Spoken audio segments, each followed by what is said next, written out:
On the streets of Atlanta, young Jamal, a poor black boy of just 12 years, scavenged daily for scraps to feed himself and his little sister.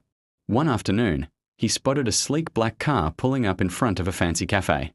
Out stepped Mr. Anderson, a wealthy businessman, confined to a wheelchair after an accident had left him paralyzed.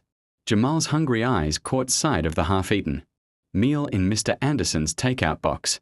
With trembling courage, he approached and said softly, "Sir, if you give me your leftovers, I'll heal you." Mr. Anderson chuckled bitterly at the boy's words, thinking it was a child's desperate joke. "Heal me? Doctors worth millions couldn't fix me, kid. You think you can?" He replied with a laugh. But Jamal's eyes didn't waver. They glowed with unusual faith. He explained how his grandmother, who had recently passed, taught him natural remedies, massages, and exercises that could ease pain. Out of pity and curiosity, Anderson agreed to let him try.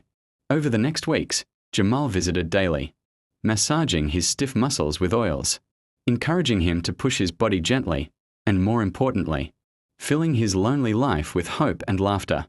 Slowly, against all odds, Anderson began regaining strength. First small movements in his legs, then standing with support. The boy's faith had become the spark that reignited his will to fight.